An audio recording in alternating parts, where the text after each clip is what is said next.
Hey there, fellow citizens of the internet. Welcome to the Moses Kabandana Podcast. Today we're going to be talking about small towns, things, Portuguese, learning languages, traveling, and men's health, most importantly. I have an important guest today, and just introduce yourself. Go ahead. So yeah, my name is Gil Soares. I'm 34 years old. I'm original from Portugal. Been traveling for the past 13 years. I've been an international model for 13 plus years now. And now starting my business here in America as well with my partner Brad. It's called Empowerment. Just to empower the everyday man in America to better themselves with their health, with their finances.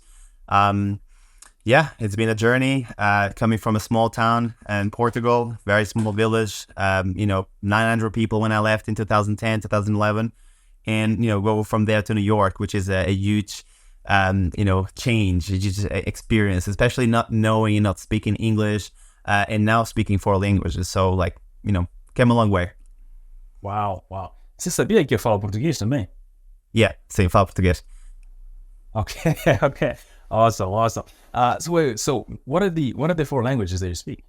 So, Portuguese, English, Spanish, and Italian. Italian, I would probably need another 2 weeks to just get into the language again because it's been a while. But I've lived in Italy, in Milan, over 2 years, periods of 3 months at a time, and then I stayed for a year and a half there. So I kind of if I'm going to stay here, I'm going to learn the language because I want to connect to the culture, with the people. So I did learn Italian. So, Italian, English, Spanish, and Portuguese.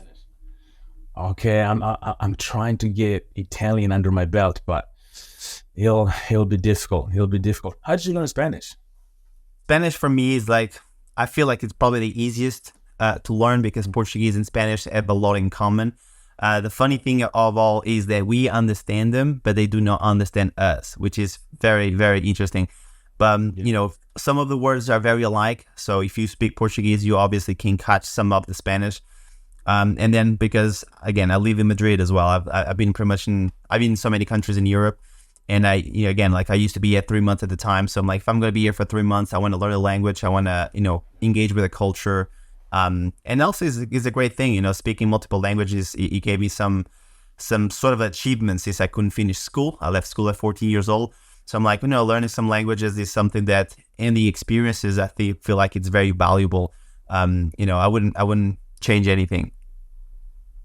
Yeah, you're definitely right. Learning Spanish was so much easier. And I had so many Spanish speaking friends that were trying to learn Portuguese, and it was just so difficult. But for some reason, the other way around is not as difficult. I wonder why that is. How was the process of learning English? Was it difficult? So English, actually was always a language that I really liked growing up. Even in school at 14 years old when I left, I really enjoy the language. I really enjoy because in Portugal you watch all the movies, Hollywood. And, you see all these actors, these famous people, and, coming from a small town, you kind of want to learn English because you want to be a part of the culture. You want to be one of them. Right. And English was always something that I really enjoy. So as a kid, you don't learn much at 14 years old. You learn, I want to travel. I need money. I want to eat, the basics of everything. Right. So I did learn the basics before I travel, but reality was, hey, my name is Gil Soares, I'm 6'1", I'm from Portugal, and I will stay quiet because that's all I knew, right? I didn't want to really engage in the conversation because I couldn't carry it. But then I learned English from so many different people too, so it wasn't just the way I learned English, honestly, was by watching movies that I already watched in Portuguese, and then watch them and rewatch them in English because I kind of knew what they were saying already. So it was more oh, that's what they're saying, this is what it means. And then by traveling and experience different cultures, people from Russia, people from New York, people from, Italy, the English is a bit broken. So you learn different words from different people. So I would be saying some words that some Italian person would speak, but then I would say water, like in a New Yorker. So then, my accent is all over the place. But, was a way that I could learn. Wow. Okay. So can you describe those early stages of from the small town to being discovered, and how your life changed during that time? Yeah, life changed dramatically because from a small town mentality to, a big town, big city, big country. It's a culture difference, it's a culture shock. In the pace, for example, this is just for giggles, right? When in Portugal, I barely even been on a metro or in a train because I'm in the village. So we drive everywhere, it's just normal. So when you go to New York, I don't have a car, in New York, you use the metro, you use, the subway. And then is a huge change. Like, oh my gosh, how am I going to even move around here? I don't know anything. I don't speak the language. I need to learn. So it's just more of like, it was really exciting, but the culture shock, going from a small town to a big city, big country, definitely really, much different than I was expecting, when I was a kid.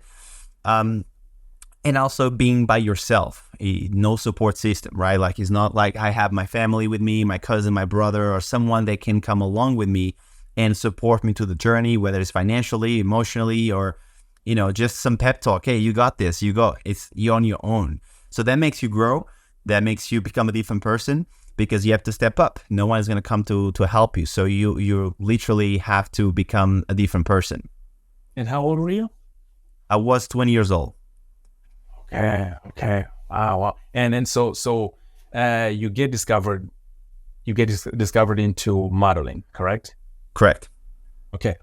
And were you new to that? Is this something that it just happened by happenstance? Did you, like, how far away were you from that world of modeling?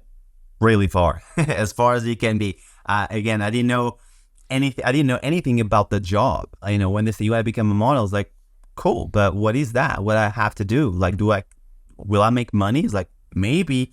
I'm like, oh no. So now I have to convince my family that I'm going to leave my stable job, which was a good job, right? Well, especially for Portugal, where my first job, just so you know, for comparison, I was 15 years old when I got my first job. I was making 385 euros a month. So that's like nothing. And then my second, third job, like when you feel like I'm established, making $1,000, $1,200 a month, you're like, you are killing it. You have a great job, right? So leaving a job that's technically safe, secure, stable, and tell your parents, hey, I'm going to quit this great thing, but I'm going to go do this, but I have no idea if it's going to be profitable, if I'm going to do well. Like, I don't know. I don't know nothing about it. It was just an opportunity that I got, and I feel like I should take it. So really far from it. So I didn't know much about what modeling really meant and what skills were necessary to do the job. But I just was fascinated about the traveling, fascinated about the culture and the opportunity to learn new languages, even though like no one tutored me or no one taught me anything. Like I learned on the way, on the go, right? So when I went to Italy, I still didn't speak English, right? I met my agencies. I stayed there for 2 weeks, and then I went to Paris, and I stayed for 2 weeks, and then I went to Singapore for 3 months. So again, I didn't speak the language. Big shock. Didn't know much about modeling in the background, but it's something that really came easy to me. It just because it's like, well, I mean, I just have to look good, stand here, listen, be a good listener, and follow instructions, right? That was the basics of starting. And then obviously you get experience, you understand what you're supposed to do, how can you provide the most value, and really give what they're asking for. Okay. Wow. That sums it up. I moved to Los Angeles 3 years ago, I think. Is it 3 years ago? Yeah, 3 years ago. And it was the first time that I also started like dabbling into this whole modeling stuff. And it was such a world that was very weird to me in the sense that you get paid to sit there and follow instructions, right? And then just like you said, it's like, wait, I'm getting paid for this. How does this work? So what was the biggest, did you have any obstacles? Did you run into obstacles as you were trying to understand this modeling world? Obstacles. Obstacles. Like for me, I didn't do it for a long time. I think I had an agency, but it's just the obstacle for me was having to, I couldn't, like, comprehend the idea of me being the not the product, but you're there to sell something, right? But everything is I'm beating around the bush here. My agent said, "Hey, I like you without the hair," and I just so I had to shave my hair, and it's just I was like, man, I don't like this whole aspect of the modeling world. So I'm wondering if you had something like similar to that. Yeah, in some capacity, you feel like you definitely are the product, right? You definitely are like, you are the talent, you are the product. Everything is sales, really. Like right now, I mean, you are talking, we're selling, right? We're selling my story, you're selling your story. So everything is sales, but I understand the fact that you're talking about is like someone can come to you and say, "Hey, I want you to do this." Like almost take control of who you are, your body, your appearance. I want you to look in a certain way. I want you to talk in a certain way. I want you to be and walk in a certain way. So that is this aspect that, you have to kind of like mold yourself into it if you want to grow into this career, right? Because you have like, okay, I mean, these guys are the experts. I just started. I don't know anything. I just want to learn and grow. And that's what they tell me. I'll do my own research, but also, you can become a little bit and get the experience from managers, from agencies, from watching other models, like role models, like big superstars in the modeling world, right? You can model them, but you can never lose your identity because your identity is who you are. You're going to be different than everybody else because you don't have to try hard to be you, right? So if you just be yourself and you have that little bit of your identity, your personality, then you don't lose yourself in the process. That becomes, becomes less fulfilling when you lose yourself in the process because you kind of became this new person for a job or for a circumstance. And then if that doesn't work out later on, you're like, who I am now. I lost who I am in the process and I'm no longer doing that. So yeah, you definitely have some obstacles. I never had like anybody saying like, you have to look in a certain way. For me, it came very naturally, like growing up, I was really into sports. So I actually experienced, this kind of fame thing, attention thing, I experienced that multiple times because when I was a kid, I was really good at soccer. So I had actually two uncles that played professionally at the time. And so you're the popular kid in school that you play soccer, you look good, and, you had that kind of hype growing up, 13, 14 years old. So you felt like you're cool. You're a cool kid that's in a school, right? Even though I wasn't rich, I didn't have any like advantage financially, but because I looked in a certain way and because I played really well, then I had that attention. But then I lost that attention when I couldn't go to school anymore. I remember the last 2 months, last semester of the school, and the coach, the teacher was like saying, who's going to pursue school and who's going to go to the next level, right? I left at 14, so I was like the 9th grade. Who was going to go to a high school, whatever. And when I realized I wouldn't be able to do it, that hype, that self-confidence, that like healthy ego part disappeared because I felt I'm no longer the cool kid in school and now I have to go to work. And I noticed that with my friends too. I noticed then that distance of, you're no longer, one of us. Now you are a worker, you're going to be doing other things, we're going separate ways. So I felt like from the attention, from the ego, from being a good soccer player, from really good at sports and looking a certain way, and then suddenly I'm no longer the cool kid and no one has to do anything with me. No one's like be my friend anymore. So I noticed that like dip in attention and which affects you mentally, right? And then when I got discovered at 20, 21 years old, and suddenly my friends are seeing me on TV doing a fashion week and being interviewed by a reporter, like, in fashion week, then the whole came back like on steroids, right? Because suddenly I'm the guy that no one cares, and now everyone's talking about you because everyone's seeing on TV. Congratulations. That the people that say you will never be anyone are the ones now telling you how they met you and how you guys grew up together and how much of a friends you guys are. So yeah, so that attention, that self-development that comes with it, definitely that's something that I could take from modeling because, where attention goes, money flows. That's what they say, right? Yeah. So that leads me to the next segue here, which is, what do you think are some of the biggest misconceptions that people have about people that do modeling?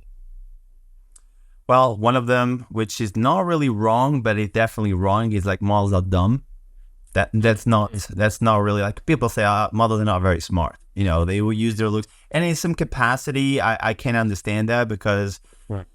Again, like myself, I don't have a big education, right? Like people assume that education and being smart or intelligence is the same thing, and it's not. We could have a very very rich, emotional, intelligent conversation, and I have no degree. And you could be talking with someone with a PhD, and you don't enjoy the conversation because the guy might be really good at their job, but they're not really like intelligent. There is many forms of intelligence, I feel. I feel like that's one of them. Or that modeling, it's easy.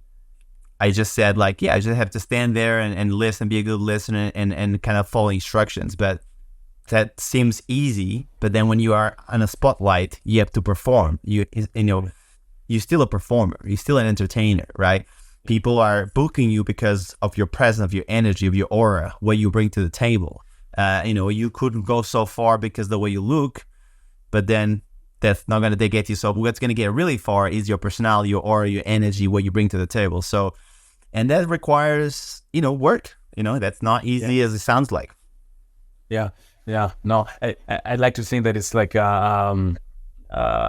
if there's someone that is really good looking and they're making money and they also happen to be smart, man, you have nothing to hate on, right? So it must feel good to say, well, yeah, maybe they look good, but okay, maybe they're not smart. Or so you just pass on the message that they have some intellectual incompetencies to make yourself feel better.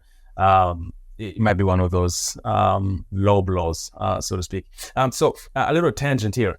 Do you remember what your initial impressions of coming to the U.S. were? Intimidating.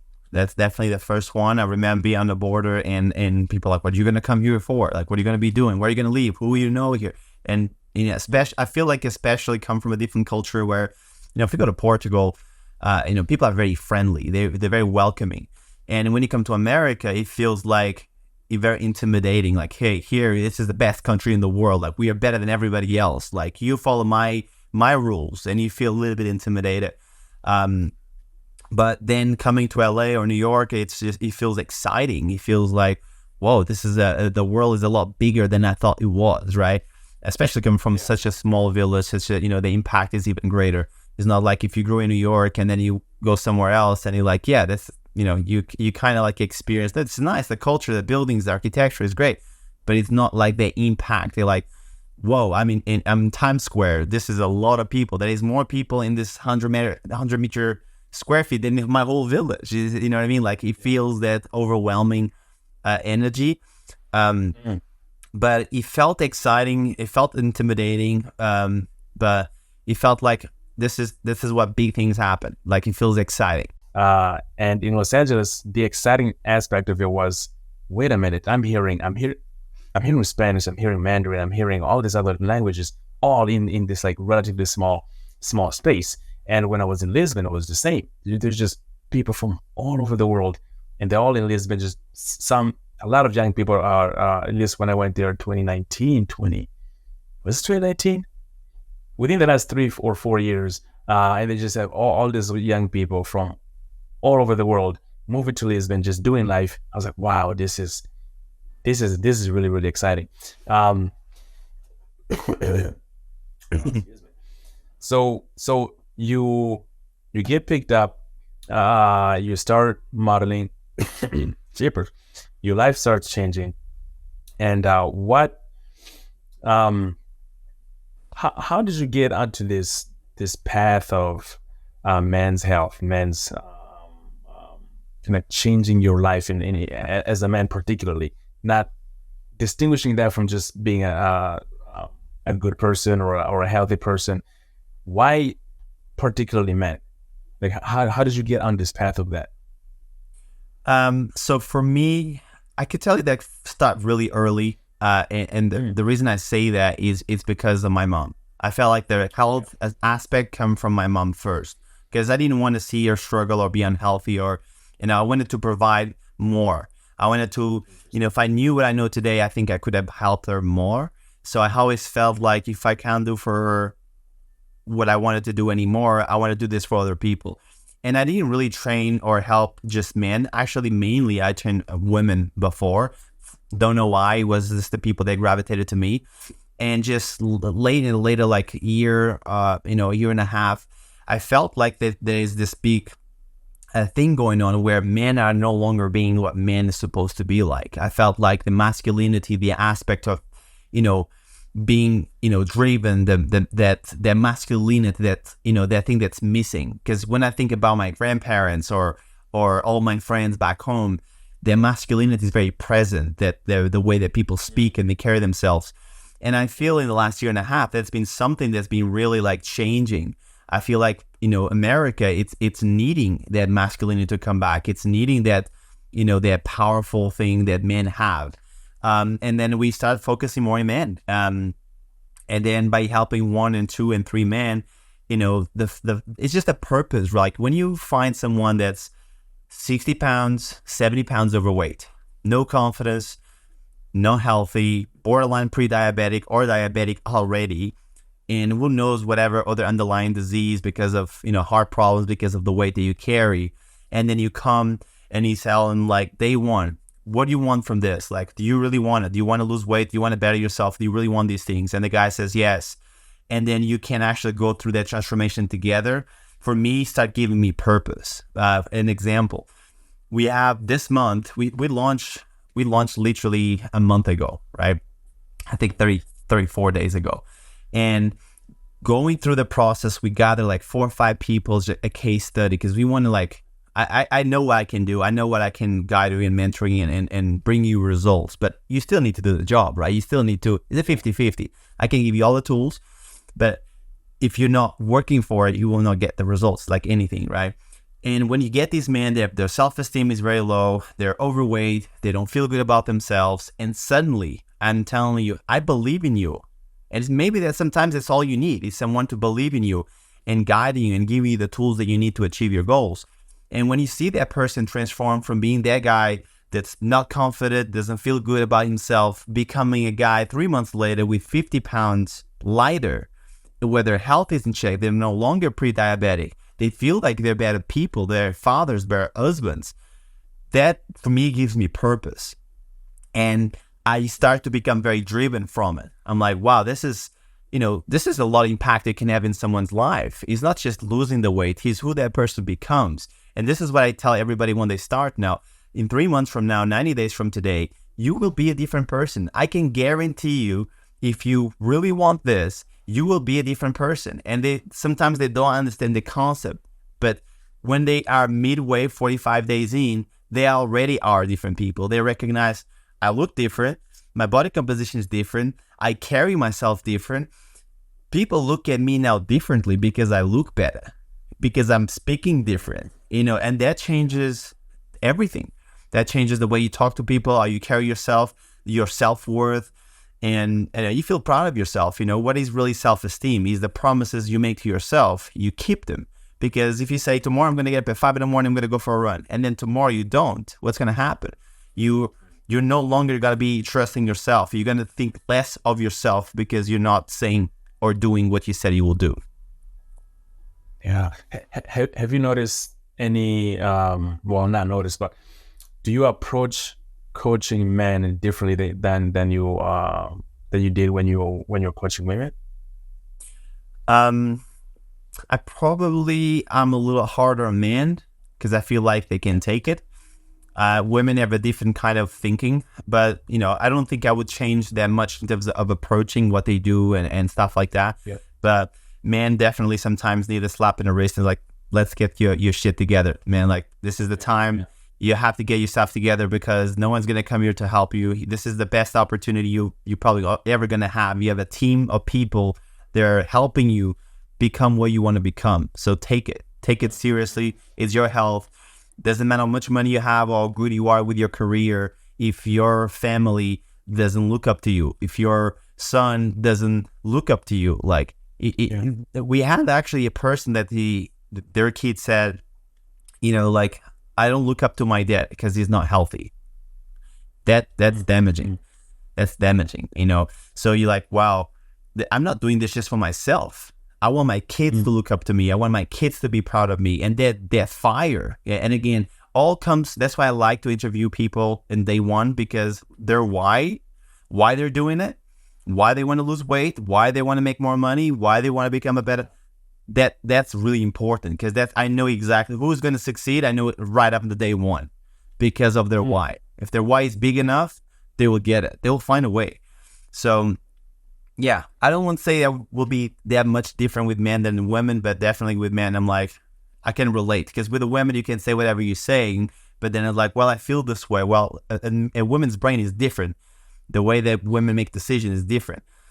So I would relate more to men because I'm a man. Right. So for the sake of specificity here, when you say that you're a little bit harder on men, is it more of like you're more direct? Is it more of like you become more of an intentional accountability partner? Meaning, they say, you know, you're supposed to be here working out at 7 a.m. and they show up at 7:02. You're like, hey, no, it's got to be 7 a.m. Like, is that kind of harder, or can you unpack that a little bit more? Yeah, that mentality goes for both ways. I won't change my standards because this is a woman or a man. That will stay the same. You know, if the call time is at 7 a.m., I expect you to be there at 6:50. If you're not 10 minutes early, you're late. That's just, okay. You know, my dad, just for giggles, my dad used to lock me outside. If he said 8 p.m., 8:50, you have to be home. And if I show up at 8:50, 8:51, he will lock me outside. It's like, you're late.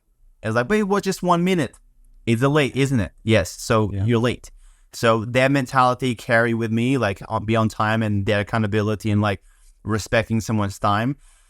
It's the same. And then in terms of being confrontational, I feel like I'm confrontational with everybody. I feel like you're doing them a disservice if you're not. I'm not going to be here like, it's okay, you know, like you didn't do what you said you're going to do. Like, it's not okay. You know, you're here to get some things done.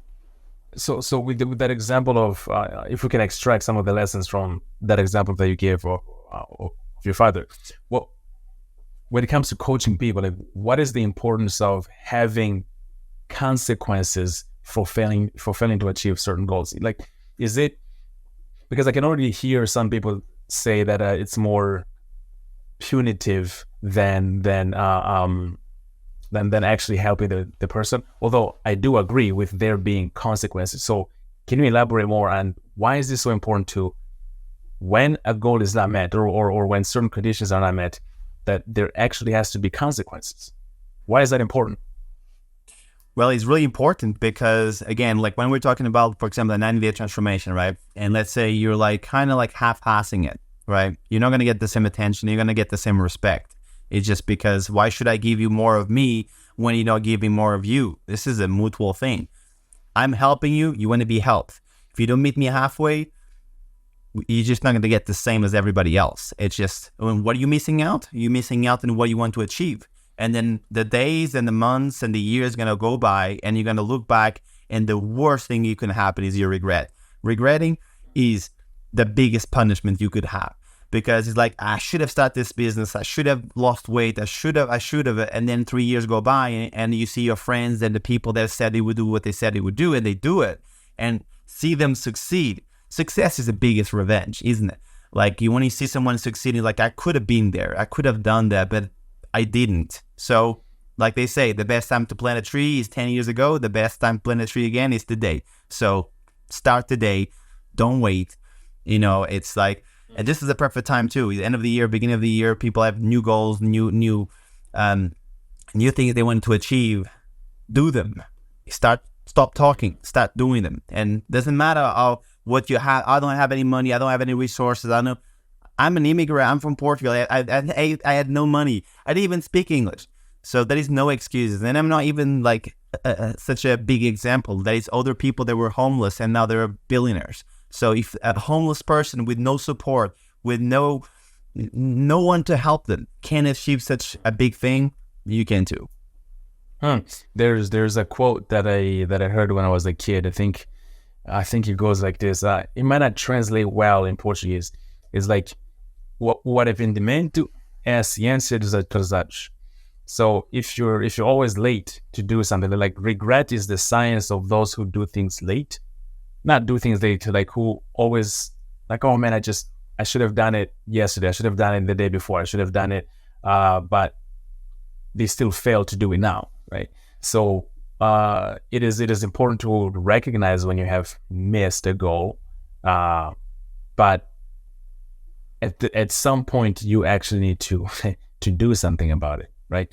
So what are you doing now? Can you let us in into your coaching business, and then how can people find you, subscribe to you, or be part of the program?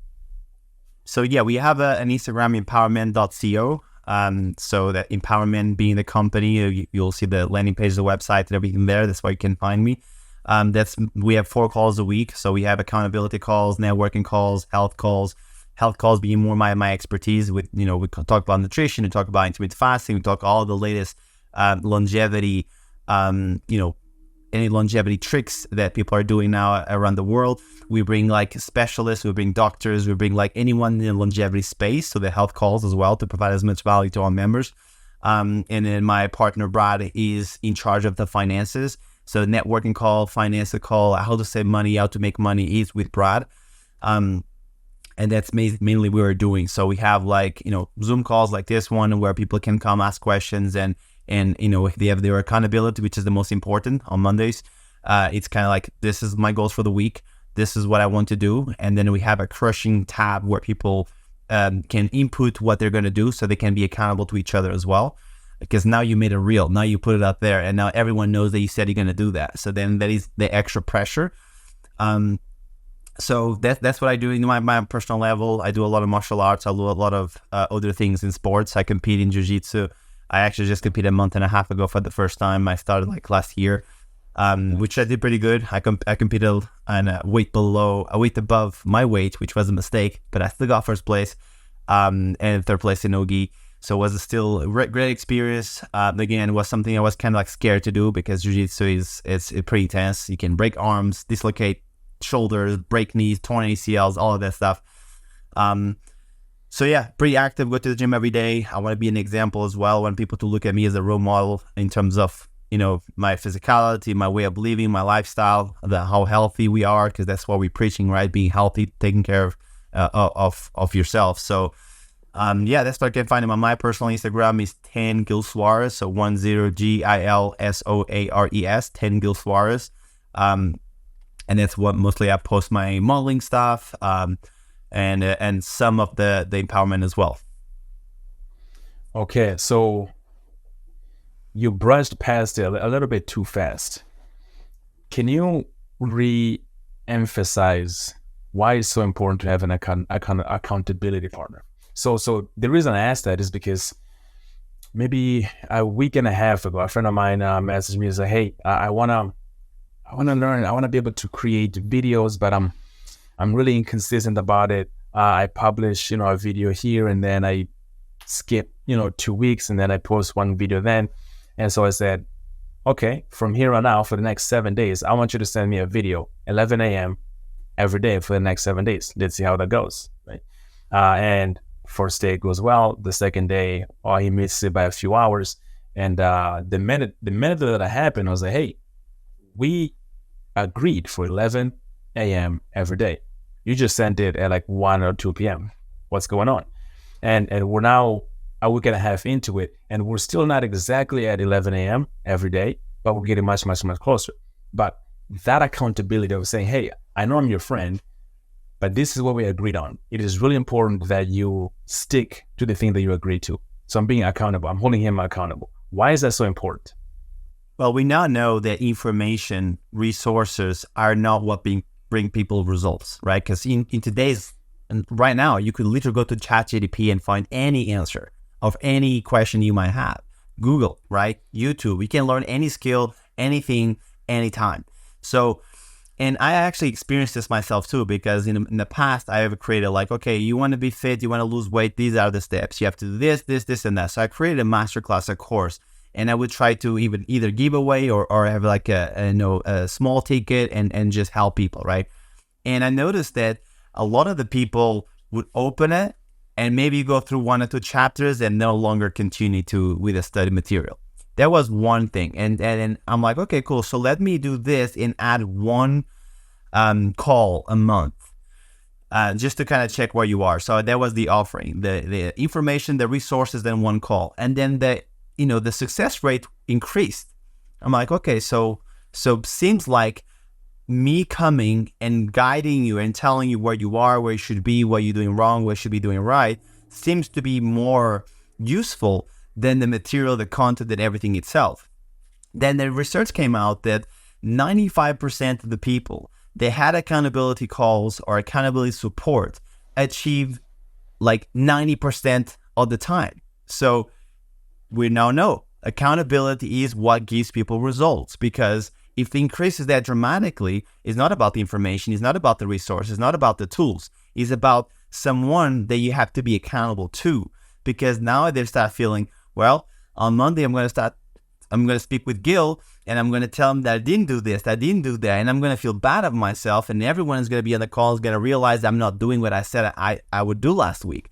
So I feel like that social pressure and also that guidance and that person that you need to be accountable to and report to, that's what's bringing results. So with the moment we understood that the accountability was what was bringing 95%, 90% of the results, we have to lean heavily into the accountability, into the support, because this is what's going to bring people results. So in other words, there has to be something at stake, right? So in this case, it sounds like it's trust, right? Because if I tell you that I'm going to do something and then I don't, well, one, I'm not reliable as a friend, as a student, and I'm playing around with your trust. You trust me less and less if I keep falling short of the very thing that I promised. So is that a good summary? Yeah, I mean, absolutely, because then exposes your flaws. That's really what it does, right? Like if you're saying like, hey man, I'm such a good friend, I'm such a good professional, I do all of these things that I say I'm going to do, and then Monday comes and you don't, I'm like, well, everything you said, like, I'm sorry, but you BS, right? Because you said you would and you didn't. And then you start feeling bad about yourself. Listen, dude, it's like someone that says, I'm going to stop drinking. But then they drink every day. And like you said, he would stop drinking. It's like, yeah, no, I can stop if I want to. So you said you wanted to. So what's stopping you? And then you just start exposing those flaws. And people are like, okay, if I really want to change my life, I have to take this serious. And I have to self-value myself and your time. Respect goes both ways. Yeah. So I'm curious as to how you employ this, but because essentially you're trying to help people build good habits, right? And habit building is not something that's that simple. And the idea often that is spoken conceptually, but in practice is a lot harder to implement, is to identify a goal and then break down that goal into the smallest possible step that person can actually take. Do you agree with that? And can you expand on how you approach habit building when you're helping people? So the way we do things, we're very strategic, right? We're very intentional. The way we talk, the way we explain them, the strategy, the micro goals, the mid goals, and long-term goals, right? And we divide this in kind of 3 months, because that's kind of what we're saying. 90 days, you'll be a different person, right? So for us, we know that habit building is the main thing, right? Because you might not feel motivated. People think like, oh, Gil, you have an amazing body. Like, you're motivated all the time. Like, I can tell that I don't want to go to the gym most times, then I actually want to go to the gym. So it's not the motivation is going to give you the results. Because if you get up in the morning, you don't feel like it, then if you're going to rely on the way you feel, you're not going to get things done. Imagine what world would be like if people only did what they feel like it, right? So we noticed that the thing that really gives people results, we're really going to propel you to achieve your goals, is systems and habits. So how you build systems and habits, like a good habit is one habit that you can add one to another. You brush your teeth every day. Maybe you need to take your vitamins, brush your teeth and the vitamins at the same time. You combine 2 habits, then it's easy to implement. So when you fall short in your motivation, then you fall in default with your systems. And if your systems and habits are in place, you're good. You have nothing to worry about it. Another thing we do is like when we start, we have a certain books that we want you to read at the same time you're going through the process. We actually like last month for the people that were like losing weight, we gave them 2 books to read, and we gave them a strategy, and we had the accountability, the tools, the training, the nutrition. We had everything in place, right? And one of them was David Goggins' "You Can Hurt Me." That was more for motivation. You get up in the morning and you want to do your 10-minute workout, 15-minute workout. Start slow, start the way you feel like it. That's okay, as long as you start. So just by having David Goggins in your ears, 10 minutes, those 10 minutes turn into 20 minutes, because now you're inspired, because this guy was 300 plus pounds and now he's one of the fittest guys on planet Earth, right? So like, whoa, this guy can do it with no resources, no personal training, nothing. I have all the resources, the personal trainers, the coaches. I should do this no problem. Then that's number one. Then they follow a nutrition plan. They have a coaching. They have they do blood work if they want to. They have all this health support. And then we give it another book, which is called Atomic Habits. That's literally to explain you how to form habits. It's all about perspective. You see habits in different ways. So you kind of learn so much from those books. So when you have the mentality, the mindset, the nutrition, the accountability, all the support to the coaches, and you now are forming habits and systems, they're going to get you the results. It's a no-brainer. You see these people 30 days, 45 days later. We have 2 guys right now that wanted to lose weight, and they both lost 28.5 pounds in the first 30 days, first 45 days, and the other one lost 22.5 pounds in the first 30 days as well. So people are like, wow, those are big numbers. Not for me. For me, it's pretty common. It's pretty common. Someone that's like 40, 50 pounds overweight to lose 20, 30 pounds in the first 45 days. And the reason for it is because they come from a place that's so unhealthy, so far-fetched from what they're supposed to be, that when they align their values, their nutrition, their working out, the intermittent fasting, all these longevity hacks we have to empowering you, then the dramatic change is like, it's so noticeable.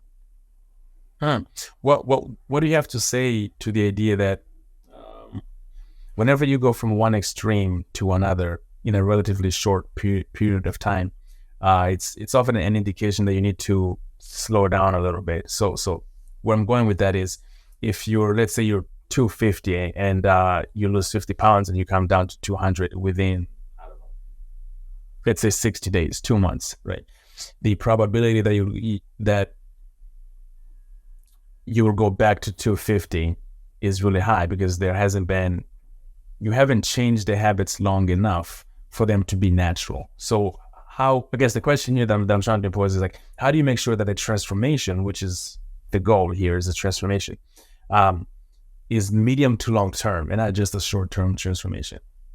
So one of the common mistakes that most people do is they go in crash diets, they starve themselves, or they overwork, they go too crazy, right? And that's not sustainable. We know that's not sustainable, right? If you're like suddenly eating pizzas and all of this amazing foods that you love, and suddenly going to eat like salad and chicken for the rest of your life, you will be miserable. You know that's not going to work, right? You feel like, oh man, I'm giving up my life. I'm not enjoying my life. This is not sustainable. So for us, we don't do crash diet. We don't do none of that. What we implement is systems, habits, and lifestyle. So these guys going to continue to do their same things they're doing in day one as in 10 years from now. So the lifestyle, the system, the kind of like, it's like almost you're creating someone's day. Like you get up in the morning, okay, right now it's like 10, whatever in the morning, right? I'm drinking my water, I'm taking my vitamins. I won't eat until 12 p.m. because I'm fasting. I'm doing intermittent fasting for 16 hours every day. So that becomes part of my life. That won't change ever for the rest of my life. I'm implementing things, habits, systems that I'm going to keep forever, because it's like anything. Like if I go to the gym and I work out every day and have a nice body, if I stop going, my body will never look the same again. So if you want the results, if you want the lifestyle, you have to keep it. So we have a system. So we have like an intermittent fasting. That's where you do 16 hours. You give your digestive a rest, and also it's a longevity tool, right? Like literally, if you're not constantly breaking down food, now you're actually repairing and healing other things your body has to fix. And then you have your breakfast. You have like the list of foods you can eat. That will never change. because that's not a diet. That's a list of whole foods that you're going to use for the rest of your life. So those things we're never going to choose. Maybe you don't eat chicken, maybe you eat eggs, maybe you eat fish, whatever it is, the amounts of protein, the amounts of the macros are always the same. And then you have your 15, 20 minute, 30 minute workout, right? That will never change because that's who you are now. We're building a different character, a different person. This is something you're going to implement for the rest of your life. That's why I'm not saying, hey, let's go work out for 2 hours. That's not, we can't do 2 hours every day for the rest of your life, right? I do like 4 hours because I am passionate, right? But for somebody that just wants to lose weight and be healthy, they're like, well, maybe that's my 15 minutes for the rest of the life. Can I do 50 minutes? Yeah, I can do 50 minutes. 50 minutes is not a big deal. It could be just a stationary bike, 50 minutes, just cruising. I don't even need to lose my breath. Yeah, actually the goal, good rule of thumb is to bike in a way that you can keep a conversation. So, which means that your heart rate is not crazy elevated, but it's not like, like you wake up in the morning. So it's like in that mid spot, in that sweet spot. So when you do all these tools, when you have all these systems and habits that it's easily implemented forever, they get results forever because now they become a different person. Now that's the systems. They eat in a certain time. This is the kind of foods they eat. This is the window of time they're going to work out. This is the time they're going to spend with their families because we tailor this to every single person. This is not like one system for all.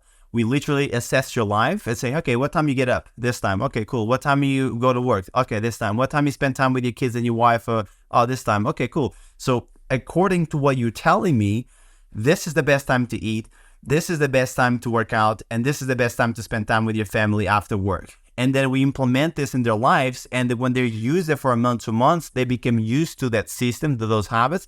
And we are a creature of habit. When we find something that we like, a drink we like, a food we like, anything that we like, we stick to it. Yeah, that's a very good observation there. And the only reason that I brought it up is because I was like, yeah, if you're building a temporary habit, if you're building an unsustainable habit, then it's probably a bad strategy. So it's amazing that you guys have thought of that as well. Because the online world there's no shortage of a lot of information out there, right? And it's just most of them are just nonsense, and they're not sustainable across time. So it's important to address the medium to long term strategies. So I'm trying to fight this lighting here. Can you give us a little bit more, like any final thoughts when it comes to habit building and with the focus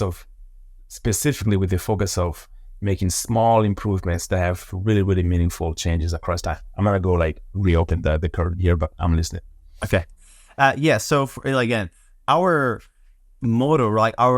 What we stand for, right? It's we want to give you results, but we want results that last. We don't want someone to come in, have an amazing transformation for 3 months and then come back to their old lifestyle or the habits that they had before. So that's not the point. The point is to change who you are. The point is to not really change who you are, but it's make a better version of who you are.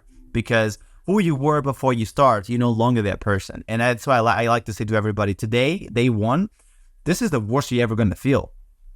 If you really want this and you're willing to work and you're willing to do the hard things, because it's not going to be easy, especially coming from a place where you're overeating, being so unhealthy, maybe drinking or addicted to any other vice. It's very hard. But again, is it important to you? Where your why comes from, right? Your why is really important. That's why we really nail down why you want to do it. Because why should I put my time and effort if you're not going to give me the same time and effort? So is this something you really want? Because I don't want to invest in you if you're not going to invest in myself. So this has to be a very clear conversation, very clarity has to be very present in there. And then we want results that last, right? Because when you experience the other side, these guys are unhealthy, can barely walk, and now they're running, celebrating now the first mile, 2 mile run, they feel unstoppable.